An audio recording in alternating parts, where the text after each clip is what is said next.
Yep, another week in the SEC, as we all know. Really good opponent, Mississippi State. Jeff, I know well, and good guy, and done a great job with their program. The energy, enthusiasm coming out of that programs, you can see it in the way their kids play. They got no quit in them. These guys have competed. They have been in every game they've played. They have upgraded the talent level since he's been there. You look at the group he's put together defensively, offensively, and special teams. They got really good players all over the field. Our guys are going to be up for a great challenge this week. We're going to their place, and when you play on the road in the SEC, trust me, I played a lot of years and coached a lot of games at this place. It's a tough place to play. They have a great fan base, and Jeff and staff have done an incredible job. So we're looking to start getting ready for these guys.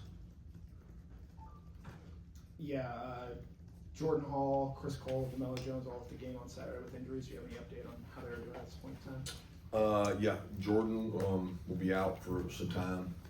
Not sure how long, but he'll be out for some time. Chris Cole, we have a chance to get back this week. I think he's going to be able to play and be able to go. He might be a little limited today, but he'll be able to practice tomorrow. DeMello, surprisingly, is better than we originally thought. He's got some soreness in the elbow, but he may be able to play. So we're excited. That news wasn't as significant as we thought, but Jordan is a tough one because that kid's been through a lot injury-wise. He fought to get back last year towards the end of the year, and he wasn't even 100% healthy then, and then he had a good off season and was really leading and competing and playing well for us, and just a tough injury for him to sustain, and we'll see what the timeline is once we know more later today and tomorrow.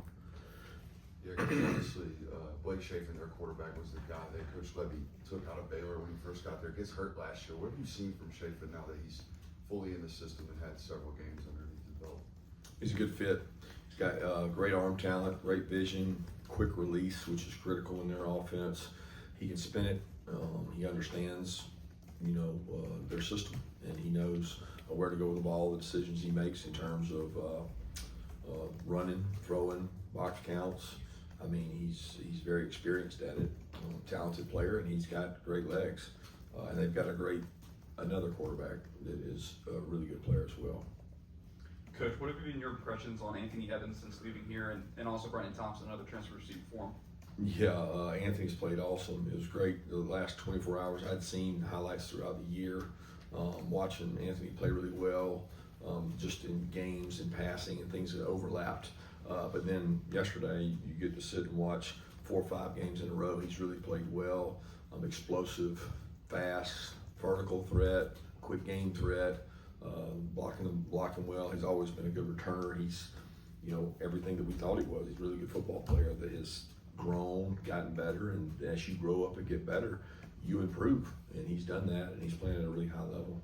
And obviously, Brennan Thompson's is a force to be reckoned with. This guy's the fastest guy I've seen on tape probably in multiple years. I can't remember the last time I saw somebody this explosively fast and dynamic as this guy is. So the package of those two guys together is really, really good. Mississippi State have been close a few times this season, and then finally Saturday they get their first conference win since I think October 2023. What can that do for that team as far as confidence going in this game? The fact that they broke through last week, getting ready for this one. Well, number one, it shows hard work pays off. They've continued to work hard. They've stayed true to themselves. I mean, they like you just watch tape. They've been in every game. They've had several games they should have won. They could have won. They didn't, and obviously it didn't slow them down because, even Arkansas, every game they've been in, they score tons of points. They're a hard team to beat. So, a lot of respect for the coaching staff and their team. Shows you what kind of competitive character they got, that they have sustained that in every game, regardless of the outcome of the games. Coach Levy's background, obviously with Josh Heupel, I think they threw for over 300 on you last year. Is the system that similar to Tennessee, or what kind of twist does Coach Levy put on that offensive attack? Yeah, it's the same but different.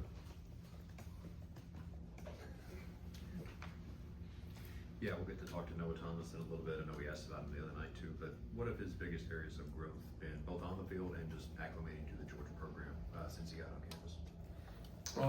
I think early on it was the system in terms of spring practice, but he's grown physically. I think Coley's done a really good job using his skill set and making sure that he understands development at the next level becomes more than just being a receiver with the ball in your hands. Whether that's what you do without it in terms of blocking, what you do in special teams, how you're an asset to your teammates, and he's been incredible at all those things. I mean, he has wanted to start on our special teams units all along, and he really has. And punt return until last week, we took him off because of the number of snaps he was having to play. But he's been one of our best leaders in terms of enthusiasm and energy on the field. Kirby, to your left, so what have you seen that stands out when taking a look at the Mississippi State defense, a secondary that leads your conference in interceptions? Yeah, they get after it. They're very disruptive. They confuse you with different packages. They have some different looks they use. They've got some long length. I mean, I hadn't seen this kind of length in a long time at corner and safety in terms of length allows you to tip balls, knock balls down, intercept balls. They are very lengthy and can get balls down and create havoc through what they do. But they've done a really good job this year creating those turnovers. I mean, they're plus in the margin, and anytime you're plus in the margin in our league, that's winning because it's a really competitive league in terms of turnovers. Kirby, obviously, Zach Branch has made a big impact. With the transfer group as a whole, I imagine some you thought would be difference makers, maybe some provide depth. How do you determine a hit rate as an organization, when you bring in all these guys? I don't know that we determine a hit rate. I mean, I look at these as, kids, human beings, student athletes. I mean, I think that our sell to them was come be part of our family and our culture and grow and enjoy in the success that you might have, but enjoy in the success of others. And they've all hit on that. And it's a big part of what I believe to be the culture when you go into the portal is you have to have people that are shaped the right way mentally and strong enough that hopefully they can contribute to your team both on the field and in the locker room. Coach, I know obviously, Chauncey has been dealing with that calf injury for a few weeks. Is that something else you have to be careful with a little bit as far as his usage in games? No, Chauncey's healthy. I mean, he's done a great job when he's had the opportunity. His number's been called. That injury was significant. Whatever game it was, I forget what it was, Auburn maybe, or I can't remember when it was. But outside of that, he's been pretty healthy and done everything we've asked and continues to improve. Yeah, Coach, you alluded to Mario Taylor a little bit earlier. Just talk about the young freshman quarterback. I think you guys recruited him a good bit out of high school. What does he provide, and how do you prepare for someone like that? And do you have anybody to maybe simulate that? No, I mean, we don't have anybody to simulate that. I mean, he's big, talented, athletic. They use a package of him with Blake in the game at the same time, which creates its own issues. And then they use him in situations, and they've used him some with, they've had backs out, and they've used him not necessarily as a back, but he is an addition to the run game that throws the ball really well. So he's a very bright talent, and he's a good football player. So I don't know that you can simulate it. You do the best job you can, and you prepare. Yeah, Josh Brooks put out a long statement on Friday, putting down any notion that he might be interested in the LSU job. How important has he been to the Georgia football program as this program's athletic director? Well, look, Josh does an incredible job for us as a football program, but his benefit goes way beyond football. He's an athletic administrator that cares about this place. He wants to be great in all athletics. He cares about all the sports. It's not just football. I mean, yeah, every AD wants football to be successful because that funds your athletic department, and he makes no qualms about that. We need to be successful in the major revenue sports, but his job is to support every athletic endeavor we have here at UGA, and he does that every year. He has an incredible staff. Doris saw today, and the people that he has on his staff have done a tremendous job, and I think Josh knows that the support you get here from administration, team effort, it's a team concept that he wants to be part of that, and I'm glad he does. what was your thoughts of Zion Branch coming in the second half after KJ was ejected? What will be his kind of role going forward? Having an opportunity to play a little bit on Saturday. Well, I don't know. I think that depends on this week of practice and every week of practice, right? KJ right now is our starter. KJ's a good football player, and we're trying to get better play as a whole out of our entire team, and that starts with front, linebackers, secondary, receivers, O-line, all of them. So we're going to go out to practice today and try to continue to get better. I was very pleased with Zion stepping up. We put a lot of pressure on him every day in practice to go out there and execute. He doesn't take the same number of reps as KJ, but he takes a lot of reps. And so there's days that he goes out there and works really hard, and all that hard work he put in paid off to allow him to go out there and play and help us be successful. Coach, obviously with Jordan, the other guys will step up. I want to ask you about Boko, though. I hope I'm not killing his name too bad there. But how did he look the other day for you, and just how good can this young man be? Nami did a good job. I mean, he plays. He's going to probably play a little bit more of a role now. He continues to get better. I spend a lot of time with Namdi down on the scout D when I run the scout defense, and he is a guy that is similar to Christian was his sophomore year. Christian Miller went down there with us. Jordan went down there with us. We've had a laundry list of guys who've gone down there and what we say go against the best of our O-line, and a lot of times their growth explodes. They get better faster than the guys that maybe aren't doing that. And I've seen that with Nami. He's gotten better and better and better at striking blocks.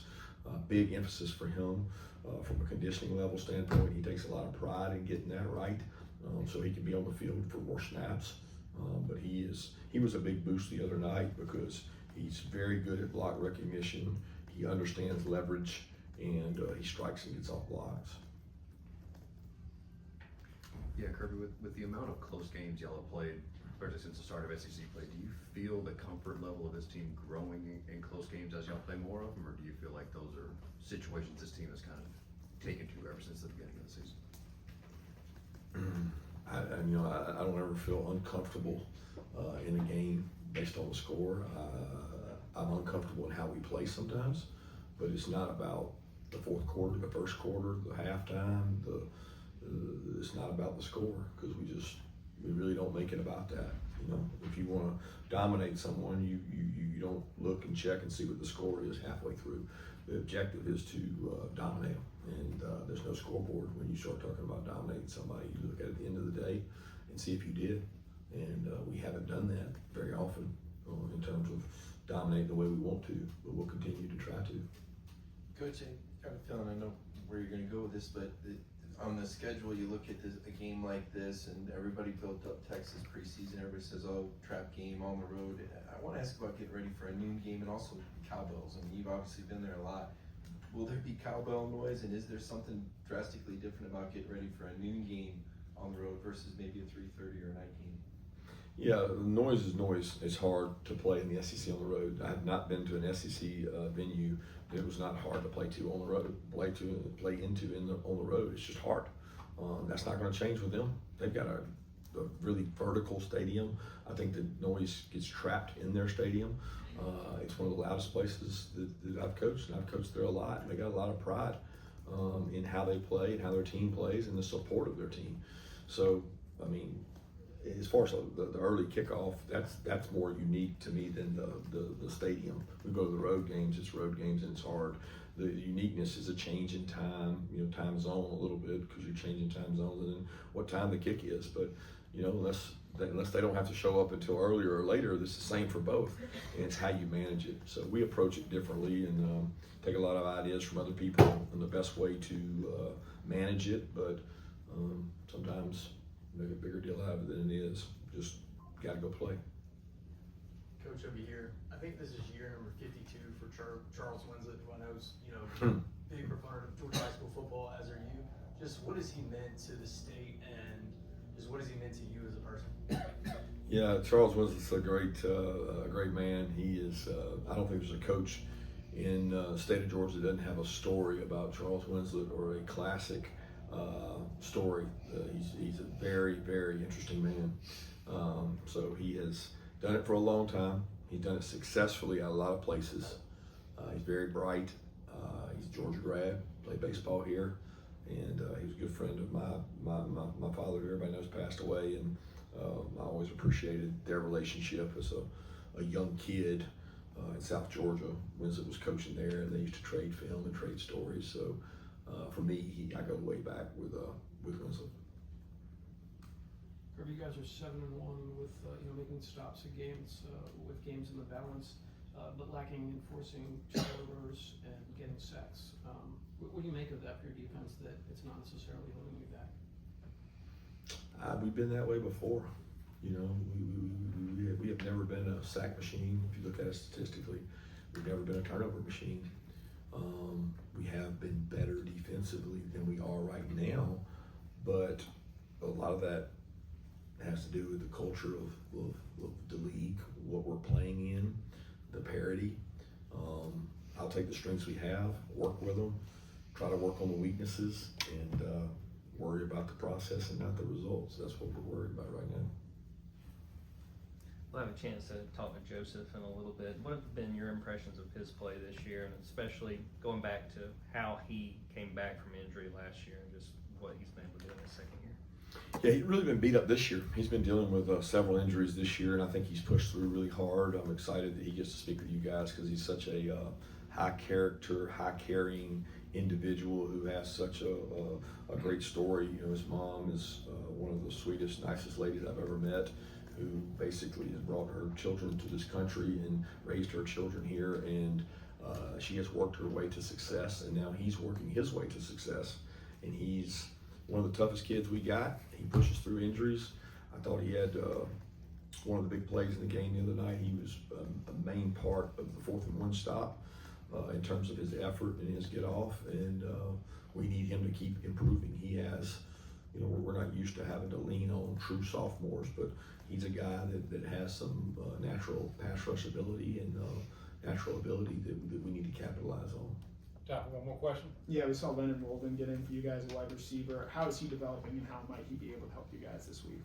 Yeah, I'll be honest with you, all those young wideouts continue to grow. I thought he and CJ Wiley both had really good off-week practices in build-up to Florida. Talon's, you know, coming back from his injury, getting better and running now. Tyler Williams is doing a great job. All those guys, Blackshear. I mean, you look across the board, that's a good class that they continue to work. I'm excited today to get to see those guys continue to work, and I'm trying to challenge them that, you know, next man up. Somebody's got to be ready, and you don't get ready when the injury happens. You get ready while you're prepping for it, and they've done a good job doing that. Thank you, Coach.